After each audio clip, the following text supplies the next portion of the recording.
Welcome to Byte-Sized Agency Briefs, a webinar series that packs a ton of important agency information on one topic from one expert into a 25-minute brief.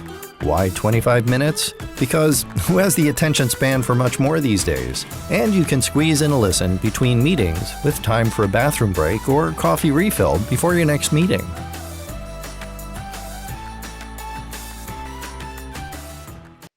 Hi, thanks for tuning in. This is Byte-Sized Agency Briefs. I'm your host, Steve Guberman from Agency Outside, where I work with agency owners to help them turn their agency into the agency of their dreams. I'm here with my friend, Bill Kenney from Focus Lab. Bill, thanks for joining me today. Yeah, man. Happy to be here. Yeah, so grateful.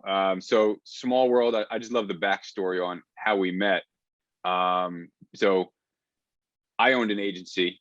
We were big fanboys of Focus Lab. We loved the work that you guys did. And I was like, oh, these guys are all the way down in Georgia. And, you know, Bill and I were walking past each other on a football field, and you had the Dribble logo on your shirt. I'm like, oh, there's a design nerd. Let's chat it up. And turns out we live, 20 minutes from each other. And I had no idea you were running Focus Lab from Jersey. And you guys had a studio space down in Savannah, maybe? Savannah, or yeah, that's right. Yeah. So you guys are specific brand builders for B2B tech, right? That's correct. Nailed it. Yeah. Okay. So how long have you been running the show? Oh, we're in the middle of the 12th year. So we're into year 12 now. Awesome. That's exciting. Yeah, it is. I think so many agencies run on one person's talent, the back of their talent. I'm so great at what I do. I'm going to launch an agency. You went about it differently. You partnered up with Eric. How did that partnership evolve? And I guess just to kind of jump right into the meat of it all, how do you guys define really who does what? Since I think he's a developer guy and you're a creative guy. That's right. How did you really break it down? Yeah, so you are right. Most agencies are built in a lot of ways on the back of the kind of the owners and whatever that owner's core talent is. And I'd say that was true. Me and Eric just brought two talents to the table out of the gate, right? So you had two owners, two founders building the company on the backs, which was, I was the designer, the only designer, and Eric was the developer, only developer. It was me and him. So what happened was I was doing some freelance. I wasn't calling it at that point, but I was doing freelance work in Savannah outside of like a normal kind of like hourly job at that point. I didn't have like a career. I moved to Savannah because I was going to go to art school there. SCAD is the art school there. And Savannah, although it is a city, it's relatively small, and it's like population is really easy to like meet people. So in that way, once I started doing like, hey, can you do my business card? Oh, hey, you're here for art school. You can probably design things for me. Is that true? Yes, it is true. I'll do that for $50.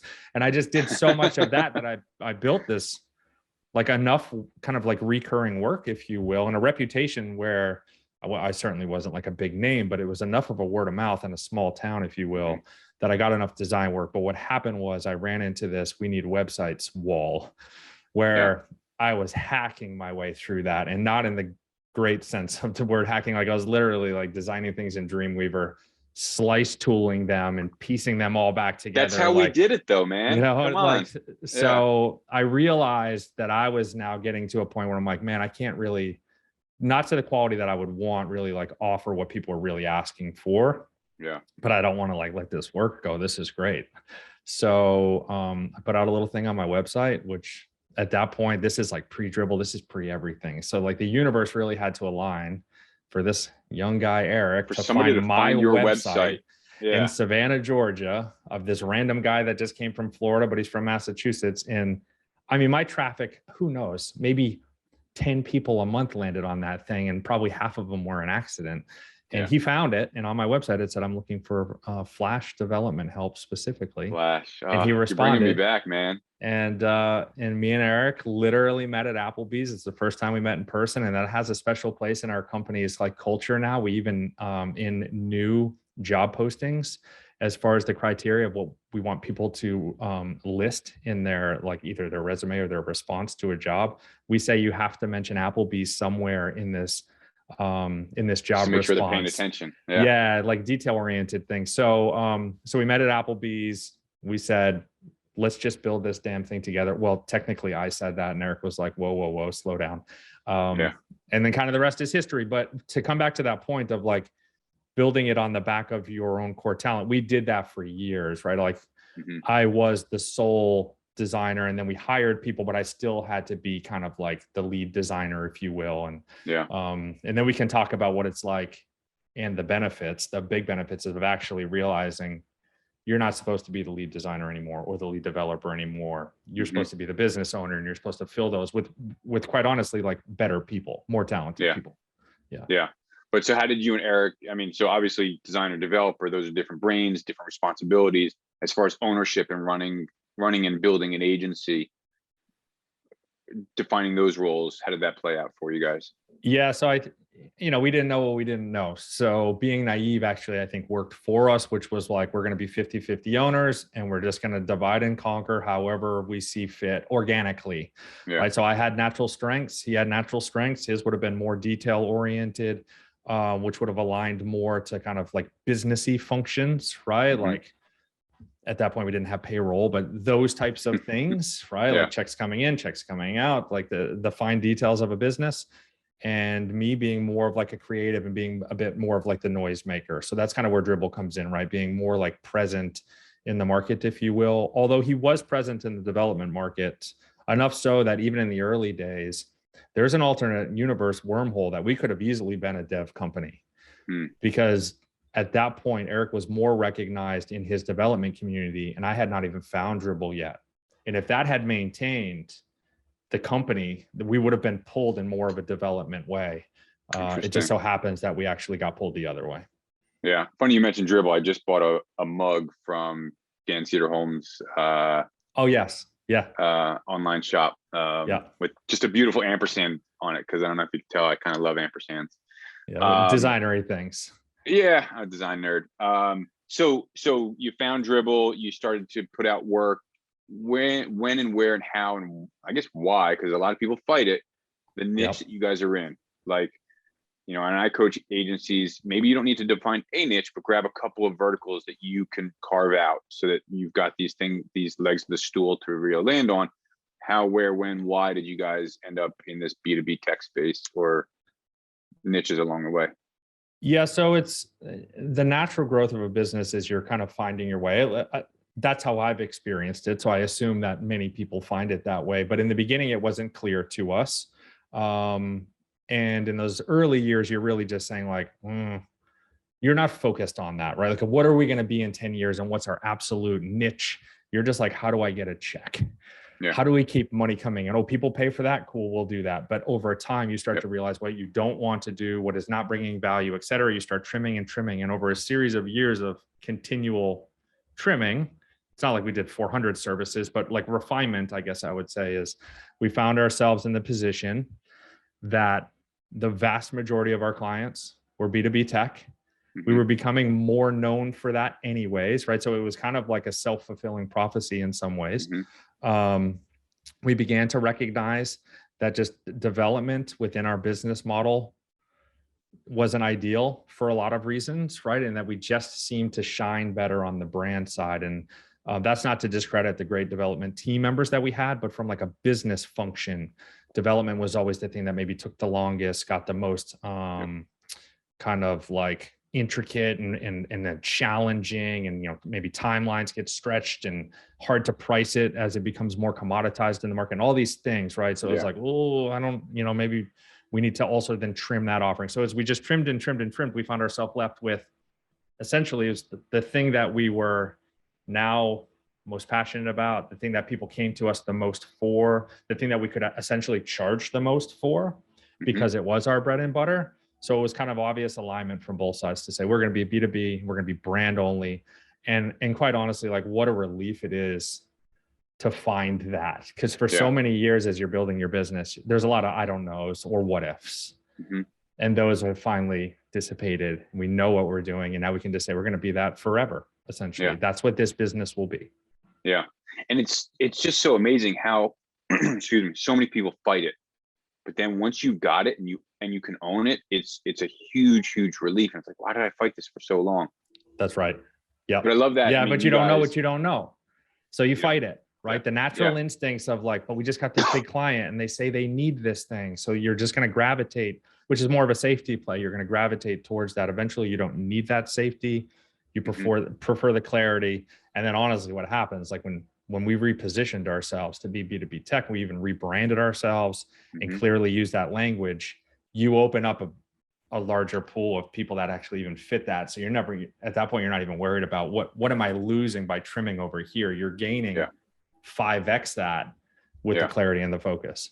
But it takes so much courage to say, we're not going to do this anymore, and to start turning down business. Because, right, you're taking everything. I'll do your business card. I'll do your whatever. It's like, no, we're not going to do that anymore. And the first few times you say no, it takes a lot of courage, and there's a lot of growth from, as a personal thing, right? As the owners, you're responsible now for more than just microwavable Applebee's hors d'oeuvres. Like, you guys need to pay some people. So now we're saying no. How are we going to pay people? Well, if you stick to the path and you stick to the niche, riches are in the niches, they say, right? So that's right.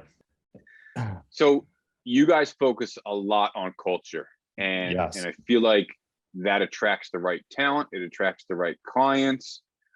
Where, when, like, what's this push for culture? Like, has that always been a thing, or is it something you guys realized, like, hey, we need to focus on our culture as well as our clients' culture? Yeah. So I think it's very easy to say we care about people and people first. And and I say that because a lot of people say that, and some of them maybe believe that and some of them don't. We don't need to get into that. But for us, again, as being naive, which was, we never really worked I never worked in corporate. My business partner, when I met him, was much younger than me still. And when I met him, I was 26, right? He had never really worked in corporate. We had never built an agency before. So all we had to go on was our own core DNA of how we feel about people and how people should be treated. And just this idea that we would want to build the type of a company that other people would want to work at. So for those reasons, we have just leaned more progressive, if you will, in the business world, as being very people first. We've always cared more about the culture and even the quality of the work versus margins, bottom line stuff, right? Because we just know that it's not really where your core energy should be focused. Because if the other thing is true, to a large degree, everything kind of plays out. If everyone's happy and performing well and everyone's thriving in your company and the quality of the work is good, the margins and all these other things will, play themselves out. So I'm not sure if you're familiar with Enneagram, but coming back to it's in our core DNA, Enneagram is like a personality profile test, one of a few that most people know, and it's worth looking into. So Enneagram is a series of numbers 1 through 9, and I'm a 2, and a 2 is essentially a people, warm and fuzzy, I'm in all the feelings type of person. Like, I really care and enjoy seeing people win, supporting people, all that stuff. That's my downfall, is actually that I would care about people more than I care about myself. So if my Enneagram test, if I'm reading it, it's like, hey, don't forget about yourself, right? Yeah.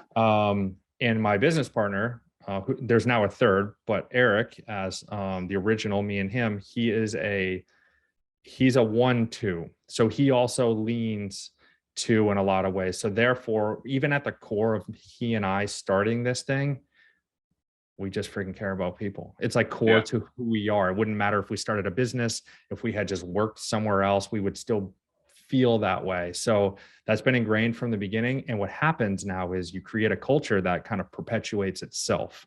It becomes a snowball effect. People join the company because they appreciate that type of culture. It's the type of culture they would also want to create. So we all hold up the culture, and it becomes pretty damn locked tight because of that. So we do 3 interviews in the hiring process, 3 different people along the way. You get a pretty good read on people, regardless of their Enneagram, if they're going to be that type of person in your company, which is all those things I said: hungry, driven, humble, those types of things. And you can tell if somebody's BSing you after, maybe not in the first one, but second or third, you're like, man, they're saying they subscribe to all these things. They read our website, and they need a job. Maybe they're talented, but how do you really see through that nonsense to know that they're going to really be part of the right DNA culture that you're looking for?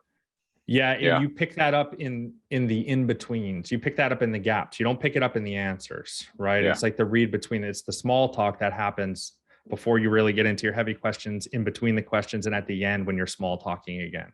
that's where you get a sense of like the human being feel. Yeah. So as the owner, you guys are how many people now? 33. Okay. 33 with a growth plan of. Yeah. We're trying to get to, we don't really want to top out at, we don't want to go past 50. Okay. That's the plan. Yeah. Because of culture. Yeah. As one of the key reasons we want to protect the culture. And we believe that if we try to target 100, 150, 200, like you just can't sustain the type of, that doesn't mean companies of that size don't have good cultures, right? But we want our exact culture. Yeah. So, but growing, going from 2 to whatever to 35, maintaining that culture. Now you guys are remote where you were hybrid before. Yeah. What's your experience been over the past? I mean, COVID hit, everybody went remote. The biggest concern was how do we maintain culture and how do we continue to get work done when we're used to being in a war room with printouts on the wall and all these in-person things that you can't look over somebody's keyboard anymore. Like, how are you guys maintaining some of this stuff in a remote space now? So thankfully for us, you mentioned we were hybrid, and that is correct. But even hybrid probably doesn't do it justice, honestly, because by year 3, I think it was around year 3, it could have even been year 2. One of our earlier designers, we were probably a team of 5 at that point. He was fully remote. So I'm talking, we're 12 years in like the earliest of our years, we already had a fully remote team member, and that continued. But what happened was without trying to do it this way, it was kind of like we just put out job postings. If they were local, cool. If they were not local, that was fine as well. We didn't really care. And then the applicants flushed out however they flushed out. And then as we continued to build, we ended up with this ratio that like half of our team was local and half wasn't. And that started at that first kind of fully remote team member. So I say that to say that by the time COVID hit, without me sounding like I'm boasting or lying, like COVID from how our business functions had zero effect. Right. You talk about culture, for the people in the office, that was a shift for them. But for the rest of us, the other 10 people at that point, we were 18 people when March 2020. The other 10 people had already been living in a fully remote environment. I'd been living in New Jersey already for 9 years, right? COVID's like 2.5 years ago or whatever that is. So it didn't change much for me. Local office feels it because now it's dynamically different, but clients don't feel it, because we don't have local clients, right? Every single thing we do is a Zoom call. We've been on Zoom forever, literally like forever, ever. Yeah. P.S. stock I should have seen coming because I've been using it for 5 years or more before COVID.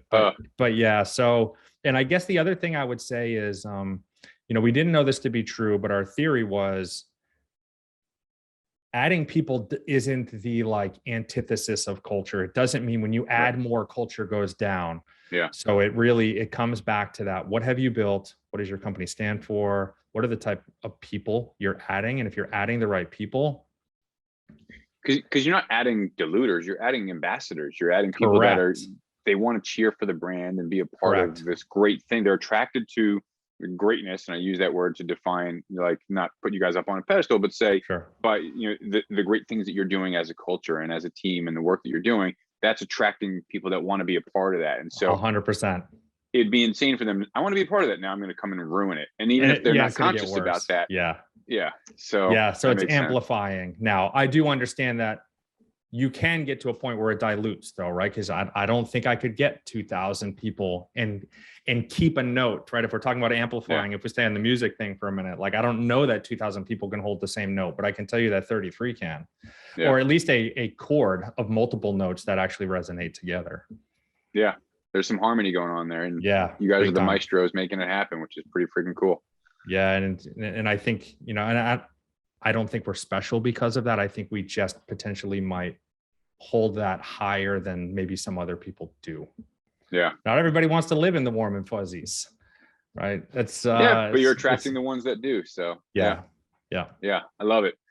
So I didn't give you a heads up on this, but I like to do kind of like a lightning round of a couple of random questions towards the end, and coming down towards time. So the kind of craziest, and I use that word loosely, thing that maybe you and the family did through COVID. The craziest. So this is not crazy, but it worked out like magic. So the most magic thing we did was we bought a camper in October of 19. Okay. And then in January, February, and then COVID started, and I was like, wow, I think we bought a camper at the worst possible time because it's going to sit in the driveway for who knows how long. But it was actually the best possible thing because it has a bathroom, it has a shower, it has a kitchen, and we could literally go all over the place. So we were very blessed, actually, and super grateful to have that camper because although we were locked down, if you will, we could actually still get the hell out of our house. So that worked out great. Yeah. Nice. Yeah. That sounds delightful. Yeah. A book, podcast, or audiobook or something that you're really vibing on right now. Okay. But I'll just name off a couple of my favorite books. Can't Hurt Me by David Goggins. Another fantastic book is Daring Greatly by Brene Brown. I love her. So that's a like leaning into courage and actually getting out there and doing the hard work, even though you're going to second guess yourself. And then maybe let me try to pick another like off script. The Andre Agassi one is pretty wild. I randomly like picked it up in an airport. I'm like, wow, this is significantly better than I thought it was going to be. Interesting. Yeah. Yeah. I think I know the answer to this, but a new hobby that you're really kind of obsessed with. Yeah. Yeah. Obsessed is the right word because it is in my personality trait to go into something and go in like full. Yeah. And so right now that is like we were talking about guitar, hence the guitar in the background. My son is 12 and he wanted to play. And in doing so, it just prompted me to say, hey, we're going to learn together. So that's been pretty awesome. I love that. Awesome. That's cool. You'll inspire me to pick mine back up and learn better, and we'll have to get together and do it some kind of a jam session. So jam out, man. That's my goal. Yeah. Final question. And this is for just kind of tactical agency owner, like a really strong piece of advice that saved your keister over the years, something that you want to pass on down to people. Yeah. So I'll say two things. I'll give the lofty non-tactical, and then I'll give the extremely tactical. The lofty non-tactical is like, man, what a game we play as business owners, especially in a creative world.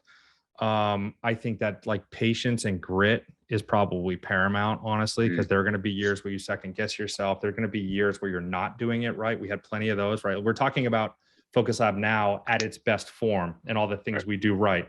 Plenty of years we were breaking shit, and even the culture suffered for that as much as it could for what we've built. So patience and grit to fight through those times, and just looking for pieces of progress, because all that will add up.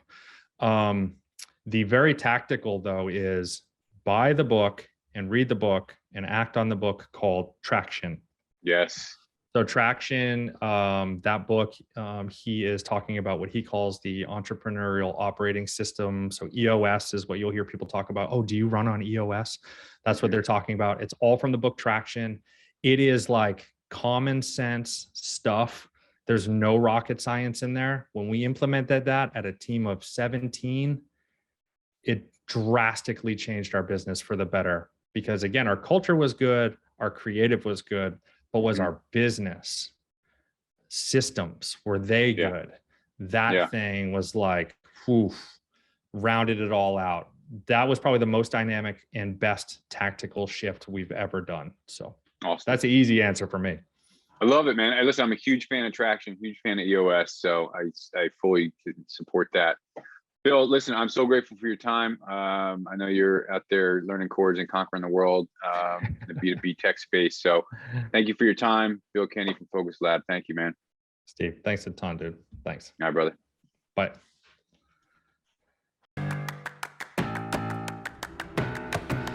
Thanks again for tuning in to Byte-Sized Agency Briefs.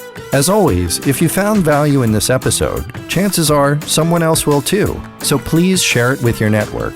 Also, if you know someone with expert knowledge on a topic that agency owners would love, drop me a note. Let's get them on.